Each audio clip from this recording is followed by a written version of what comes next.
Hello friends, आपके अपने YouTube channel mind blowing education में आपका स्वागत है। बच्चों की एक डिमांड थी कि क्वेश्चन जो है जीके के क्वेश्चन कराए जाए और क्लासेज सभी पूर्ण रूप से लगाई जाए, तो उनके बारे में मैं आपसे डिस्कस करने आया हूँ। तो मैं आपको बता दूं कि त्रिपुरा पुलिस का जो फिजिकल चल रहा है उनके एग्ज़ाम, रेलवे और बीएसएफ का एग्ज़ाम, बीएसएफ ट्रेडमैन और आर्मी के लिए जो है ये स्पेशल क्लास होने वाली है। प्रीवियस ईयर के एग्ज़ाम सारे क्वेश्चन पेपर का रिवीजन करेंगे अपन। डेली ये क्लास होगी आपकी। मिनिमम 20 क्वेश्चन डेली होंगे इसमें। आज मैं आपको ज़्यादा क्वेश्चन करवाने वाला हूँ, तो ये क्वेश्चन की सीरीज़ जो है लगातार चलेगी। इनके बारे में एक्स्ट्रा जितनी भी बातें अपन जानते हैं वो ज़रूर मैं आपको बताता रहूँगा। उससे पहले मैं आपको बता दूं, जो भी अपने यूट्यूब चैनल पे नए, प्लीज़ चैनल को सब्सक्राइब कर देना।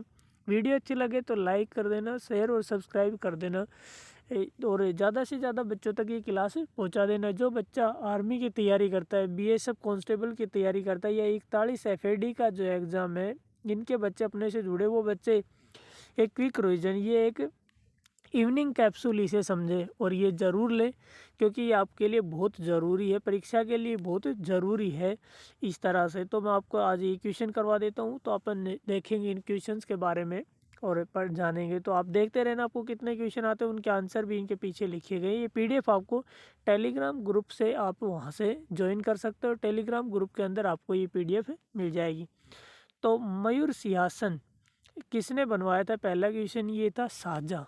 तो आपको क्या करना है कि साझा के बारे में जितनी बातें जानते हो वो सब चीज़ें रिवाइज कर लेनी होती। इनमें मैं आपको डेली ये चीज़ें बताऊंगा आपको।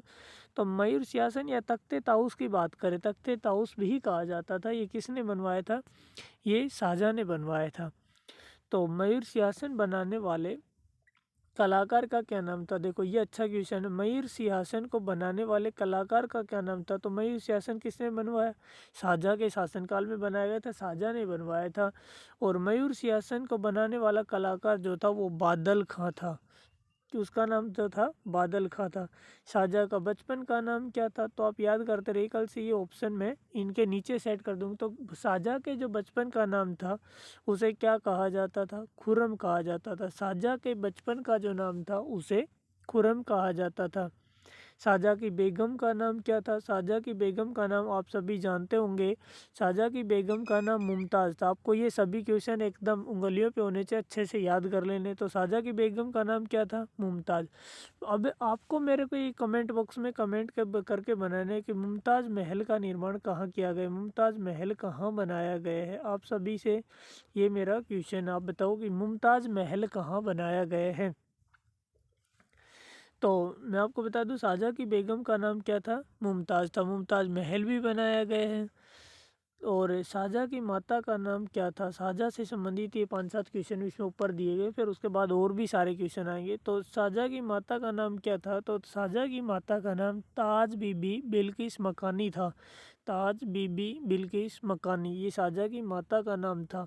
तो आपको ये सारे क्वेश्चन याद कर लेकिन शाहजहाँ के बेगम का नाम क्या था? मुमताज़। मुमताज़ महल कहाँ बनाए गए वो आपको बताना है। शाहजहाँ की माता का क्या नाम था? ताज बीबी बिल्किस मकानी, ये शाहजहाँ की बेगम का नाम था। ये सारे क्वेश्चन कहीं ना कहीं पूछे गए वही क्वेश्चन है ये। मुमताज़ महल के नाम से मशहूर होने वाले पहले शाहजहाँ की बेगम को किस नाम से पुकारा जाता था? तो शाहजहाँ की बेगम को पहले जो है ना अर्जुमंद बानो बेगम के नाम से जाना जाता था। अर्जुमंद बानो बेगम, अर्जुमंद बानो बेगम के नाम से जाना जाता था। ताजमहल आपको सबको पता है आगरा में स्थित है। और जहांगीर के सबसे छोटे बेटे शहरयार की शादी किसके साथ हुई थी? नूरजहाँ के पहले पति से उत्पन्न पुत्री से। ये कोई ज़्यादा पूछा गया क्वेश्चन नहीं है, ये मैंने लिख दिया इसमें। शाहजहाँ ने किसकी सहायता से राजगद्दी हासिल की थी? तो मैं आपको बता दूं, आसफ खां एक जो सेना नायक था, और आसफ खां की मदद से शाहजहाँ ने जो है राजगद्दी हासिल की थी। शाहजहाँ के समय कौन सी जगह मुगल के हाथ से निकल गई थी? तो कंधार जो था ना, उस पे मुगलों का शासन नहीं था। ये मुगल के हाथ से निकल गई थी, कंधार पे मुगलों का शासन नहीं था। शाहजहाँ ने आगरा को अपनी राजधानी कहाँ से परिवर्तित किया था? तो शाहजहानाबाद। पहले पुरानी दिल्ली का नाम जो था, ओल्ड ओल्ड जो अपनी दिल्ली है, इसे क्या कहा जाता है? इसे पहले शाहजहानाबाद कहा जाता था। शाहजहाँ ने अपनी राजधानी कहाँ परिवर्तित की थी? तो इसने अपनी दिल्ली जो है, पुरानी दिल्ली, शाहजहानाबाद में अपनी ये कराई थी। लाल किला और किला ए मुबारक का निर्माण किसने करवाया था? शाहजहाँ ने। लाल किला का निर्माण और इसके साथ ही आपको याद रखना है कि किला ए मुबारक का निर्माण किसने करवाया था? शाहजहाँ ने करवाया था। शाहजहाँ ने अपनी बेगम मुमताज़ महल का मकबरा कहाँ बनवाया था? ये आ ही गया आपका जो क्वेश्चन का आंसर था वो कि मुमताज़ महल का निर्माण है। ये मुमताज़ महल का निर्माण कहाँ करवाया था? आगरा में। आगरा आपको सबको पता है कहाँ स्थित है? यूपी में। यूपी के सीएम कौन है? अयोब। ऐसा कोई बच्चा नहीं होगा जो नहीं जानता हो योगी जी को, योगी के जी को। और अभी 5 राज्यों में चुनाव होने हैं, उसमें से एक यूपी भी अपना शामिल है जिसमें चुनाव होने, ये भी आपको याद रखने। लेजिस्लेटिव असेंबली के जो है चुनाव होने, 5 विधानसभा चुनाव हैं जिसमें तो ये लेजिस्लेटिव असेंबली मुमताज़ महल का निर्माण किसने करवाया था? आगरा। आगरा कहाँ स्थित है? आगरा यूपी में। मुमताज़ महल के मकबरे को किस नाम से जाना जाता है? मुमताज़ महल के मकबरे को ताजमहल के नाम से जाना जाता है। और ताजमहल कहाँ स्थित है? यूपी में। ताजमहल के निर्माण में कितना समय लगा था?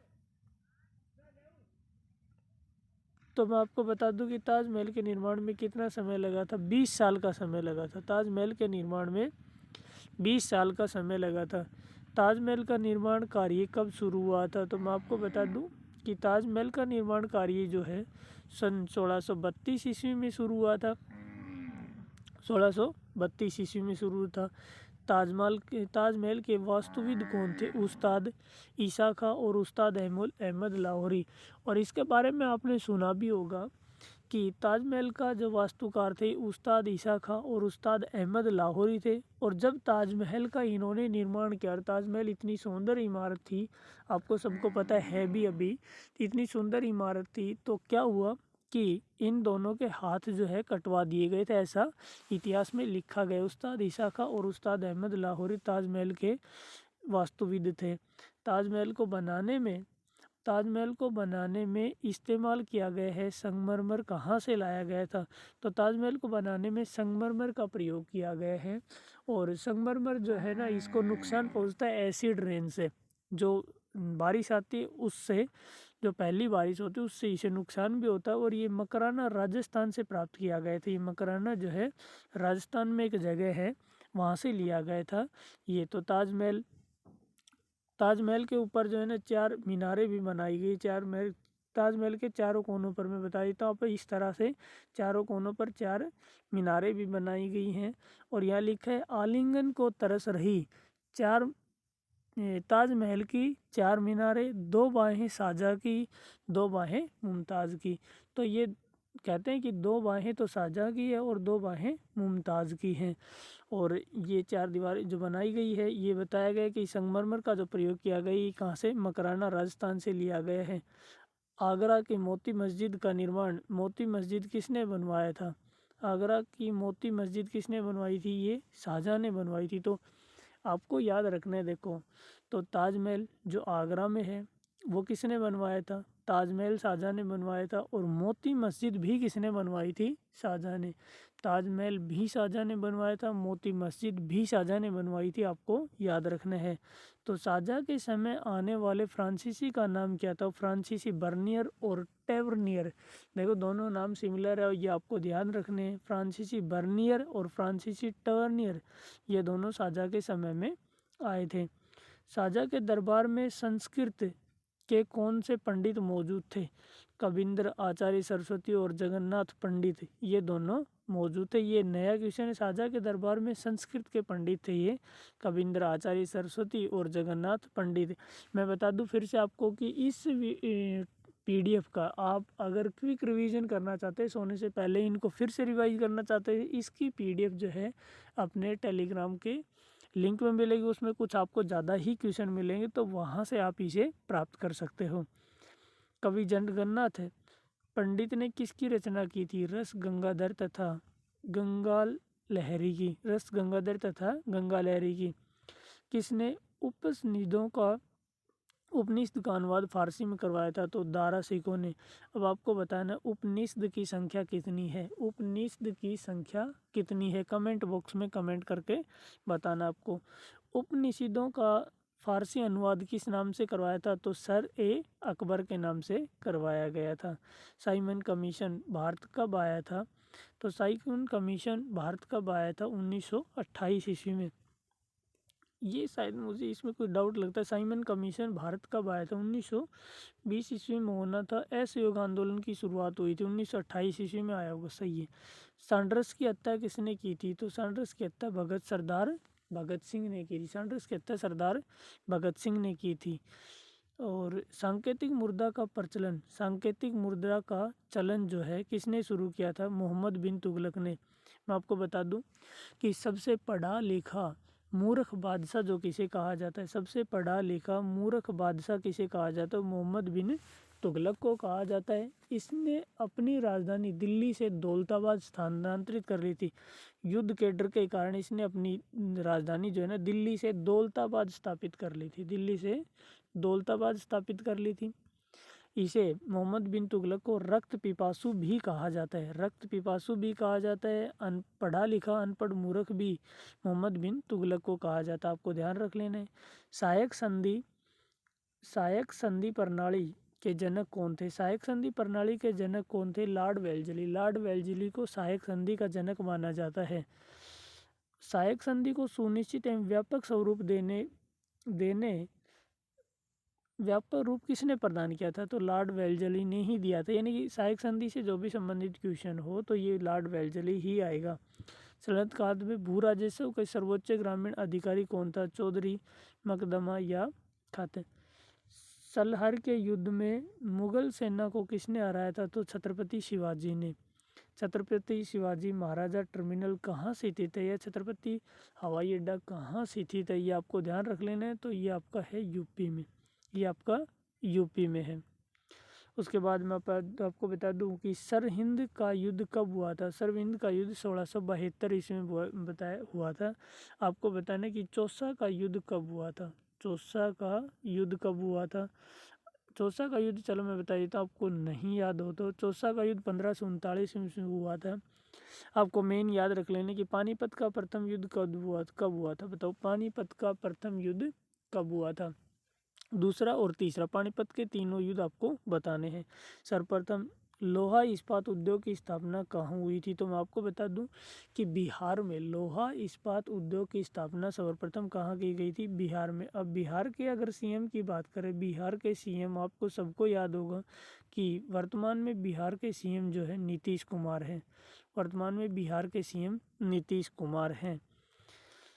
सर्वप्रथम जजिया कर लाने का श्रेय किसे दिया जाता, सर्वप्रथम जजिया कर किसने लगाया था तो मोहम्मद बिन कासिम ने लगाया था। ये मोहम्मद बिन कासिम ने लगाया था। विजयनगर साम्राज्य ने सैनिक विभाग को किस नाम से जाना जाता था, कदाचार के नाम से जाना जाता था।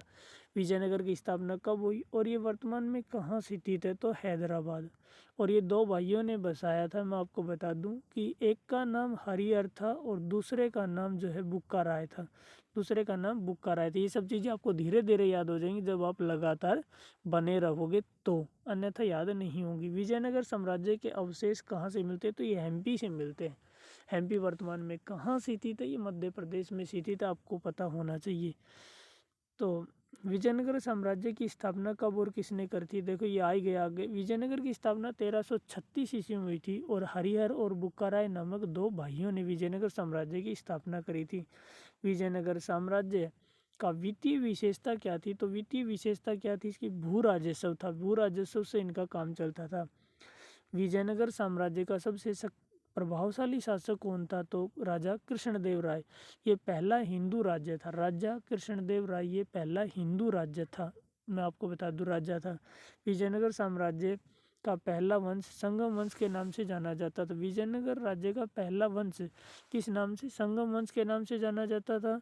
संगम वंश कौन था, हरिहर व बुक्का के पिता का नाम संगम था। हरिहर और बुक्का राय दो भाई थे, इनके पिता का नाम जो है ना वो क्या था, संगम था। विजयनगर साम्राज्य का कौन सा स्थान गलीचा निर्माण के लिए प्रसिद्ध था तो कालीकट। कालीकट मंदिर का कहाँ स्थित है ये आपको पता होना चाहिए। विजयनगर में किस शासक को आंध्र पिता कहा जाता था? कृष्ण देव भोजराय को जो है कृष्ण देव राय को आंध्र पिता कहा जाता था। विजयनगर की मुद्रा क्या कहलाती थी? विजयनगर की मुद्रा का क्या नाम था? तो ये नाम था पैगोडा। विजयनगर किस नदी के तट पर स्थित है? तो विजयनगर किस नदी के तट पर स्थित है? तुंगभद्रा नदी के तट पर स्थित है। नंदवंश का अंतिम सम्राट महापद्मनंद था। नंदवंश की स्थापना घनानंद ने करी थी। नंदवंश की स्थापना कौन थी? तो घनानंद ने करी थी। अंतिम सम्राट कौन था? सॉरी, घनानंद। और नंदवंश की स्थापना, तो आगे चले थे। विश्व का पहला गणतंत्र वैशाली में किसके द्वारा स्थापित किया था? विश्व का पहला गणतंत्र वैशाली में किसके द्वारा किया गया था? तो ऑप्शन दिए गुप्त, लिच्छवी, मौर्य और नंद। तो कौन आ जाएगा आपका आंसर? आपका सही आंसर होगा लिच्छवी। आगे चले तो हमें 46 क्वेश्चन। देखो 15 मिनट और 50 क्वेश्चन बहुत ज़्यादा होते हैं। डेली 50 करोगे तो महीना में 15,000 क्वेश्चन, यानी कि आपके एफएडी के एग्जाम के लिए कोई क्वेश्चन बाहर नहीं जाएगा। फिर भी जीके में क्या लिख दे इसकी कोई गारंटी नहीं है। पहला ईरानी शासक जिसने भारत में कुछ भाग पर अपने अधीन किया था, तो वो आपको सबको पता है डेरियम था। डेरियम, जो ये अच्छा क्वेश्चन है, तो किसने किया था? उसने डेरियन ने किया था। डेरियम ने किया था। त्रिपिटक ग्रंथ कौन से हैं? तो त्रिपिटक ग्रंथ बौद्धों को, हिंदुओं का है, सिखों का है, जैन का है। तो ये बौद्ध का था। त्रिपिटक जो है बौद्ध के धर्म से संबंधित है। कि शासक ने बौद्धों के लिए विश्वविख्यात विक्रमशिला विश्वविद्यालय की स्थापना करवाई थी? तो ये किसने करवाई थी? धर्मपाल ने। महावीर का जन्म किस क्षत्रिय गोत्र में हुआ था? शाक्य, लिच्छवी, जांत्रिक और ये जो दिया गया सल्लास, तो किस में? जांत्रिक में हुआ था। महावीर की माता कौन थी? तो महावीर की माता का नाम जो है कौन था? यशोदा, सॉरी, त्रिशला। महावीर की माता का नाम क्या था? त्रिशला। प्राचीनतम विश्वविद्यालय कौन था? नालंदा, वैशाली, गंगाधर और इनमें से कोई नहीं। तो नालंदा सबसे प्राचीनतम विश्वविद्यालय था। भगवान महावीर विष्णु महावीर प्रथम शिष्य कौन था? तो इनका प्रथम शिष्य कौन था? जमाली था। आजीविका संप्रदाय के संस्थापक कौन थे? उपाली, आनंद, और तो ये मखमली घोषाल थे। तो आज के लिए अपन इतना ही रखते हैं, क्योंकि इसमें जो है 20, 2, 3, 5 क्वेश्चन और हैं जो आप पढ़ लेना। WHO का मुख्यालय कहाँ स्थित है? ये आपको बताना है, जनेवा में। वर्तमान समय में मुख्य निर्वाचन आयुक्त कौन है? ये क्वेश्चन आपको बताना है। ये मैंने आपको बता दिया कि WHO का मुख्यालय कहाँ स्थित है? जनेवा में। तो आपको ये कमेंट बॉक्स में कमेंट करके बताना है। आई होप आपको ये 50-60 क्वेश्चन की सीरीज़ अच्छी लगी होगी। आपको ये सब चीज़ें अच्छी लगती है तो कमेंट बॉक्स में कमेंट ज़रूर करके बताइए। हम आपके लिए बड़ी मेहनत से PDF बनाते हैं ताकि हम इसको लगातार रखें। आई होप आपको ये वीडियो अच्छी लगी होगी तो ज़्यादा से ज़्यादा शेयर कर देना, चैनल को सब्सक्राइब कर लेना, बेल आइकन को ज़रूर प्रेस कर लेना। Thank you.